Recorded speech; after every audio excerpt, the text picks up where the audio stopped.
Yeah, so I have a couple of cases sort of we'll quickly go through just to sort of highlight maybe some of the difference between Trunnionosis and Metallosis. When you're dealing with a metal hip, there's some subtle perhaps differences. And let me just get my computer work here. Yeah, so those are my disclosures, which I don't think are relevant really to this talk. So this is really my introduction to metal on polytrunnionosis. So I'm going to give you the diagnosis here, but just sort of I'll show you how it unfolded and maybe tell you how some mistakes that I made, and now it's sort of changed my thinking process. But this is 84-year-old lady, had her hip done down the road, not in our institution, was apparently doing well and literally was getting out of the bathtub and had a sudden onset of right groin pain. She was unable to walk. She had been feeling well prior to this, so there's no sort of infection sort of on the radar.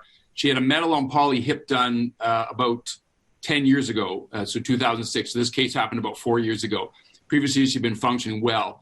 And I want to, full disclosure, I actually inherited this patient on a weekend that I was on call. One of my partners had brought her in, was sort of working her up and said to me on Friday night, you know, do you mind looking after this lady?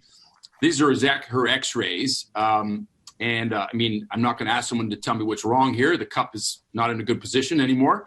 We don't have any previous x-rays, but it was in the previous ones. Just to help things along, this is the implants that were in place. Does that ring any bells? Does that cause anyone to have any concerns? Anyone want to chime in? Not really? Okay. Well, you know, that stem has a little bit of a record of it's not so much the stem. I thought it was the heads that are placed on them. Well, it's actually that stem with cobalt chrome heads. There's no question that, and I'll get to that later. But you know, at the time, I didn't really think of it because we actually had not seen in our institution a case such as this, you know, even though since then we've seen quite a few. It's kind of like the tip of the iceberg. But basically, investigation, so we did the usual thing. Her CRP and ESR were abnormal. CRP was elevated. So she actually had an aspiration done, which you can see showed kind of an increase in cells with 90% neutrophils, 97%. So obviously infection was the major concern at this point. Although her cultures came back at 48 hours negative, so it took us a few days to get her sorted out. So I basically inherited this lady thinking that, you know, this was probably an infected hip, and I was going to do kind of a first stage revision. Now, in terms of imaging, interesting enough, this is sort of you know, the thoughts of getting an MRI. So for some reason, my partner did a CT scan. I don't know why, but it had this very large soft tissue mass, as you can see here. And it was reported by the radiologist that this represented probably, you know, a source, basically a nidus of infection, or at least demonstrated infection. So once again, I went into this thing kind of thinking, you know, this is infected. You know, I didn't imagine it could be anything else. And then basically the question now was what to do now. So Ron, you see your face on the screen. You know, what would you do with this lady based on the information I've given you? What would your plan be going to the OR? So, of course, to revise the cup, remove the head. And, right. You know, these stems sometimes have that trunnion that gets completely destroyed and can cause all the metal debris. So, you know, so I'm thinking of maybe I have to take that stem out. Okay. And what would be your indication? Like if it turns out that, as it did in this case, that she definitely, this was the function of Trunnionosis, but the taper looked okay. I mean, it looks like kind of grungy stuff. You clean it off, but it looks, you know, mechanically sound. Do you always take the stem out, or what would be your sort of, you know, plan in that setting? You know, it depends. Sometimes when trunnions look extremely perfect and it's a stem that will cause a lot of damage, to take it out, and I think I'll cause more harm than good. That I'll use a sleeve, a titanium sleeve on that neck, and put a new head in there and revise the cup. Yeah, so I agree completely, and that certainly is the approach that I would take now. And had I been thinking about it, I would have done that. But it's kind of a classic case where I'm kind of led down the garden path here. So basically, I went to the OR Friday night or Saturday morning, and I opened up her fascia, and she had this massive, and I mean massive, large, you know, soft tissue reaction, like a massive pseudotumor. And it took me about 5 minutes to figure out what I was looking at. But basically, she had complete loss of her abductor. She had very marked trunnionosis, but the trunnion actually looked, you know, grossly intact. You know, we've had many cases where the trunnion's completely, you know, ruined, and that's an obvious choice as to what to do. Obviously, the cup was loose. Very poor acetabular bone, almost sort of mushy, which I think was a function of the fact that it came loose. So I guess now, you know, maybe we'll ask, there's the findings there. You can see the trunnion. It's not a very good picture. I apologize. But you can see kind of very black trunnion here. When we clean it up, they'll look pretty good, and that's the head. You know, Steve, what would you do at this point? You've got this lady with an obvious pseudotumor. What would your plan be, you know, at this point? What do you think, Steve? So, are you pretty much convinced at this point then it's not infected? Yeah, I wasn't 100% convinced because, of course, we had the information, the aspiration, et cetera. But basically, yeah, it looked just like a big pseudotumor, and it kind of made sense now based on the history and everything that, she was kind of doing fine and it suddenly failed. So my suspicion for infection, I would say, is pretty low, quite honestly, to be honest. Okay. I think it's sort of an intraoperative decision. I mean, either if you're swayed a bit more towards the infection, then to me, you're not completely sure. You could do, a washout irrigation debridement with a plan B. You could do a full stage, first stage. Or if you think, you know what, no, I'm dealing with metallosis, then you're trying to do for a solve. And I think that's kind of where you're leading us in terms of your gestalt, where you were feeling. The challenge with this, I would suspect, and I don't think I gave you this case because I was at the spa or anything. I think it was random. The challenge wasn't me. Okay, good. Shoo. Is that we back at the beginning, we didn't have the the delta heads, with the sleeves, right? We didn't think of it. And so you're sort of stuck with, okay, what do I do now with this trunnion? All I've got is cobalt chrome heads. And so that's kind of, I think maybe where you're leading is, I don't know for sure, because that's going to be the hardest part of the case. So you're going to be able to reconstruct the socket. We got everything in the shelf here. So that's not going to be the challenge. Is what do you do with that trunnion if you haven't got your titanium sleeve delta head? Is that kind of where you're going with this? That's exactly what happened, because it just wasn't on my radar, and it wasn't really on our radar to see these kind of cases, because in our own institution, as Trunnionosis cases are very rare. Like with the stems that we use, I don't think any of us have had really a failed, a trunnion situation other than a metal hip or something where we did few of them. But, these are cases that come from an institution down the road. And as I'll get to, this is like the perfect setup, this stem, this head, and this was one of the recalled heads. It turns out it was just like the perfect storm. But you're absolutely right. I didn't have a ceramic head with a taper sleeve available to me. So the question was, do I rip the stem out, or do I put a cobalt chrome head back on, hoping that will, ameliorate things? And that's kind of what I went through, basically. And that's exactly. Did you have, Rich? Did you have on the shelf just a regular ceramic head that was fit on the sleeve? That's the crazy thing. I had no ceramic head option. Right. So it's because that really becomes that becomes an interesting dilemma. You could see people listening on to this and they get fooled but they have a ceramic head, and the teaching is don't put a new ceramic head on an old taper. But the corollary is you're sort of caught with your pants down. Then do you rip the stem out instead? Yeah. I can tell you, if any one of you were operating on me and you got faced with that, I would say to you, I'll take my chances with a newer ceramic head. The rare chance is going to explode than ripping the whole thing apart. But interesting. I think Mike's either needs some medicine or he's not. He wants to make a comment, does he? Mike, what do you want to say? I would never interrupt Steve because that's anyway.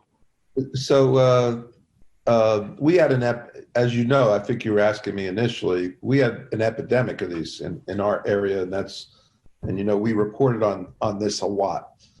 So, and I don't know what you wouldn't want to say this, and what Steve was hinting at, and that's why I first put my hand up, is that it is off-label use, and but it's nice to have a ceramic head there, and then it really depends on the quality of that trunnion. You're going to clean this off as best you can. There were on the if this was a recall one, then you have gross trunnion loss, and you can't do it. End of story. Most of the cases, you clean it off, you get rid of that black staining, and you could put a ceramic back on, and that's it. Obviously, having the sleeve available makes your life easy.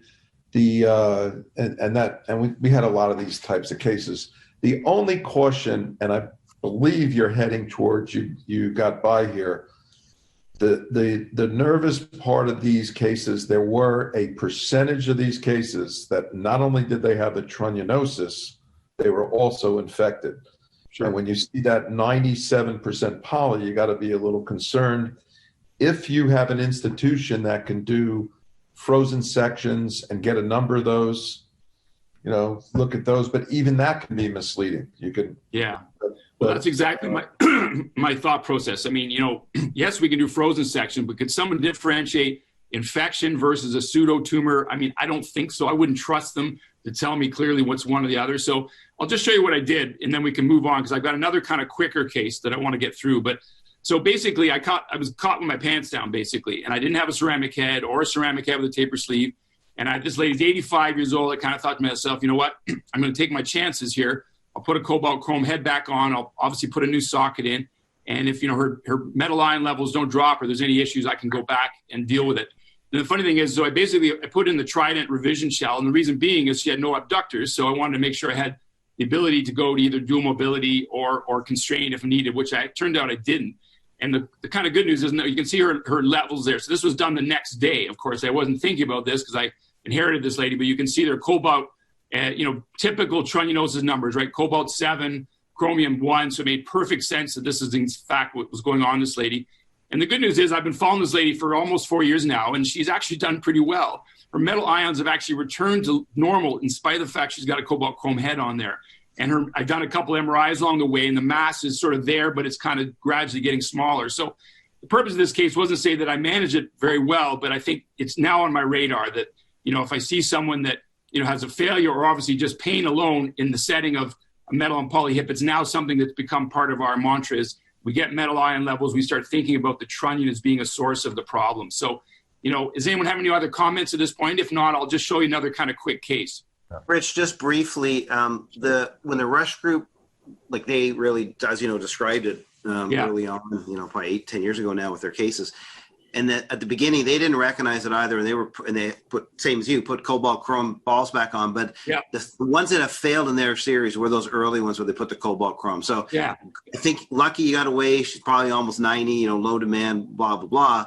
But obviously, the message being nowadays in 2020, we should always go in with that plan in our head. To not absolutely. Do that. I mean, absolutely. I agree 100%. It's not something I would do today. I would probably actually take a stem out, if it was easy to do, rather than put another cobalt chrome head on. But we don't get caught out now. But it's a funny thing because, as I said, in our institution, we don't see these kind of cases coming of our own patients. So it wasn't until this other institution, and we've had quite a number now from this place, and with like complete loss of the trunnion where the head falls right off, we've had about 6 or 7 of those, and it occurs about 11 to 13 years post-op. So it's like a little bit of a ticking time bomb.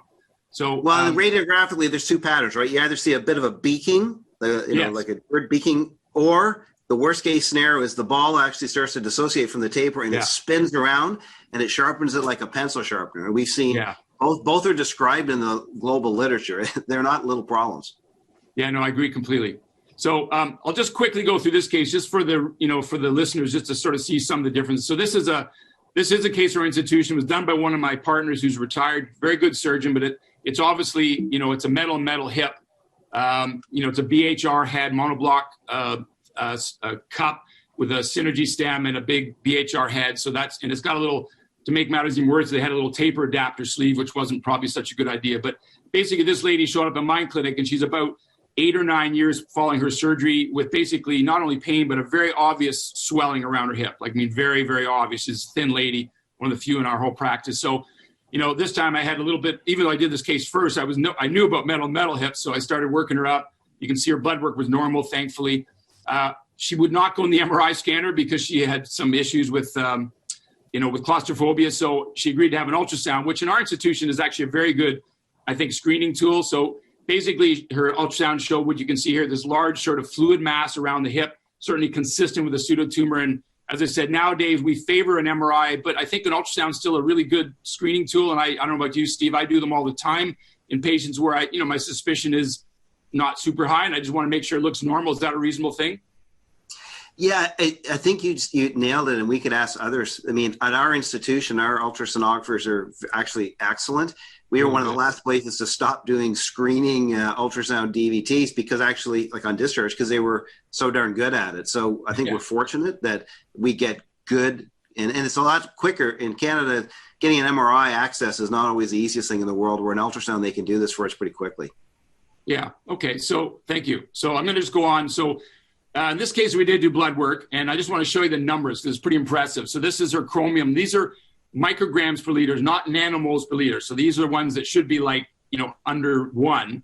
There's her chromium, there's her cobalt, there's her titanium level. So these are really, really high, right? The fact that they're both high would suggest to me that this is probably an articular, wear problem rather than the trunnion, but obviously they're very abnormal. to say the least. So let's ask Michael Mont. Michael, what would you do to this lady? She's obviously got a pseudotumor, massive metallosis because of her articulation, probably. What would you do in this setting? Let's go back to those numbers. They're really high. Those are. I really want to emphasize those are really unbelievably high. Yeah, I agree. I'm seeing so many of these things, and the world literature doesn't have so many of these that are over 100, because even when they're really high, they're 20 or 25. So when they get over 100, you have to start thinking about systemic effects. But right. They're rare. I mean, we don't want hysteria because this is such a rare phenomena. But this is something you really got to attend to very fast. If you look at the literature for cobalt chromium toxicity. So this is, I think you're showing the case. It has metal on metal articulation effects, plus that titanium shows you've got the Trunnionosis problem. So you'd want to get rid of this whole thing. Yeah. And you show that you have a pseudotumor, so you're going to be very careful with showing that out, but trying to leave as much native tissue as you can. So specifically, Mike, what would you do with the socket? It's a monoblock metal socket. Is that coming out? Are there any other options you can consider to convert it away from metal? I don't know when this was done. If you had the monoblock metal socket, you could put a dual mobility in there, change the stem, and articulate that with dual mobility. I think that's appropriate. The dual mobility could have a ceramic into the poly. That would be appropriate. That's an option. I've never done that. I mean, I didn't like the position of the cup. You can see it's actually almost too antiverted. So I decided we're going to take this thing out. So I'll just show you what I did for time here. But just some good pictures. I mean, if anyone hasn't seen this before, this is what you find when you get in. You get this sort of large sac. Some of them will be solid. This is one of the ones that was predominantly fluid, but just a very large sac that's kind of has an inner lining that looks stained like this. So we tried to basically remove as much of this as we can, but obviously you have to be careful around the vital structures, the muscles in particular, but obviously the neurovascular structures. This is the trunnion, but interesting enough, like her trunnion looked fine, right? And that kind of makes sense to me based on the fact that her cobalt and chromium levels were high. I think it was a function of the articular wear, not the trunnion itself. I took out the cup, and we have a nice little tool to help us, that's an adapter on the explant, and that works very well on these cups. Basically just put a new shell in. I put a cross-link liner. I left the stem in because the trunnion looked absolutely fine. And in my institution, I'm a Smith & Nephew guy, so rather than use a cobalt or a ceramic head, I use an oxenium head on that trunnion, and it's worked well in my hands. So I just want to show you, just for sort of final thing here, this was a case, like as I said, from 8 or 9 years ago. These are ion levels done 6 months later, and I've actually repeated them subsequently to this, and they've virtually come back to almost normal. Like they're both around 1 right now from 100. So it really does solve the problem. If you can get rid of the metal, generator, then the ion levels will drop, and the patient's actually done just fine since then. There's been no evidence of toxicity or problems of that nature. Any comments from anybody about this case? Rich, you put a new oxenium on an old taper. I did. And we try to be implant agnostic, and I think all of us on the call use different implants. So I'm not saying good or bad about anything, but I didn't know until, so I don't use this implant routinely, relatively recently, that is the company says that's actually okay, as opposed to a ceramic head. They're ceramic techs who makes them for all the companies saying don't do that, use a sleeve. Smith & Nephew says you can actually put our oxenium heads onto an old taper. It's just good for the participants to hear that if they're ever dealing with that in a case. Yeah, and the reason being, of course, is that because it's metal, it's not going to fracture. But I mean, obviously, you can't take this head and put it on a DePuy taper or something. They're not recommending that. Obviously, it has to be, I think, a Smith & Nephew taper. But because that's what I use, that's been my go-to rather than a ceramic head. But that's not to say ceramic head. That would have been the other option here, like a ceramic head with a taper sleeve. I think would have been, probably the standard of care, quite honestly. Yeah, it wasn't more so for the fracture of the oxenium. It was just that I don't think that you don't get the ongoing dissolution of ions that you're going to do with the cobalt chrome. That's kind of the issue. Right? Yeah, no, absolutely. All right. So I'm going to just blast through this because I know we got to, want to get through the other guys' talks. But I mean, what we're talking about here is sort of adverse local tissue reactions, whether they be from Trunnionosis, Metallosis, but it's sort of the same part and parcel, same thing. And I think it's fair to say, it can happen really in any bearing. Obviously, it's linked to the trunnion issues. It's obviously linked to metal hips. And the other sort of bad actor, if you like, are modular neck hip replacements. And I have, we've got lots of examples of those in our institution that have come in from other centers. We've had to deal with them. But I think that really the take-home message is just you have to have a high suspicion for these things. They have to be on your radar to think that why is this patient having pain? If they're not infected, everything looks solid. Could it be the trunnion? Could it be something along those lines? And so the way I look at it is really, as I said, the metal hips, definitely alarm bells go off. The head neck taper, if you got a metal hip, no question. But, a metal on a cobalt chrome, as it were, or ceramic on poly, that's still a relatively uncommon thing in most people's practices. But obviously the modular taper, those are the ones you need to look out for. I mean, like everything else, you need to do a good history and all that stuff. But really what you want to do here is get metal ion analysis and get some sort of advanced imaging. Those are the really smart things to do, in addition to which you're going to obviously work them up for infection. And I don't think we need to go through that. So in terms of the diagnosis, I mean, once again, I'm saying the same thing over again. Basically, you got to look for the bad actors, and I won't say it again. I think one of the take-home messages, if you're looking at the trunnion as being an issue, is this concept of having an elevated cobalt relative to chromium, and that's from the paper that Steve alluded to from the Rush guys. And I think that's really held true over the last 5-7 years. That if you see that pattern, it almost invariably means that there's an issue with the trunnion. Cross-sectional imaging, MRI is definitely the best thing, and we do use MRI, and it's really helpful to look at a fluid versus a solid mass. But I really must say that an ultrasound is a good screening tool, and there's good evidence. The guys from Vancouver have shown that if you're just looking to try to rule in or out the presence of fluid or a pseudotumor, the ultrasound is a very useful thing. So the management really depends on where the problem is, obviously. And I mean, I'm not going to belabor the point. If it's a trunnion issue, you deal with that. If it's a metal articulation, you deal with that. If it's a modular neck, you deal with that. So you deal with what you have to do, obviously, to get rid of the generator of the problem. And where possible, you want to deal with the tissue reaction itself, although you've got to be a little bit careful. So, the head and neck trunnion, basically you remove as much of the pseudotumor as you can, and you get rid of the corrosion generator. And generally what that means is, we just talked about, if the trunnion looks okay, it's not grossly damaged, usually you're going to leave it alone, and you're basically going to put on some form of, low corrosion head. And that, in my hands, is either oxinium or ceramic. So basically, this is a whole industry now of getting the right head with the right trunnion adapter sleeves. And you need to make sure that you have these available to you in advance, because even in our institution, we don't keep them all on the shelf depending on what stem comes in. So you have to be sort of prepared for that. Or in my case, as I said, oxinium works well. If you have a modular neck trunnion issue, the take-home message here is you always have to remove the stem, as far as I'm concerned. And there's no role for simply putting in a new modular neck. You can't do that. You take the stem out, and you basically get rid of that, because it's really the only way to deal with that problem. And then a metal hip, like we've just said, I mean, if it's a metal bearing, you get rid of that bearing by whatever means. That might mean just simply revising the cup. It may mean just converting, pulling out the metal liner, as it were, and just putting in an all poly, highly cross-linked and articulated against the ceramic head. And that's the most common thing to do. It just depends on what you're dealing with there. And then I won't emphasize enough, you can't emphasize enough, you always have to be thinking about sepsis. So the concept, like Michael Mont mentioned, doing a frozen section or something else to try to differentiate these things. And I think the pseudotumor, where possible, you want to get rid of it. But remember, the abductors may be compromised, so you have to think about things like dual mobility, constrained liners. So my take-home message is, you got to establish a diagnosis. It's going to depend on the underlying cause. You want to get rid of the metal debris or the corrosion generator, whatever that takes. And I think you want to be aggressive, although maybe not too aggressive, obviously near the neurovascular structures. And maybe one of the real take-home messages, if you deal with these cases, they can be problematic in terms of long-term or short-term complications, whether it be instability, infection, or just poor function. So these can be bad problems, even though they look fairly benign on the outside in terms of the treatment plan.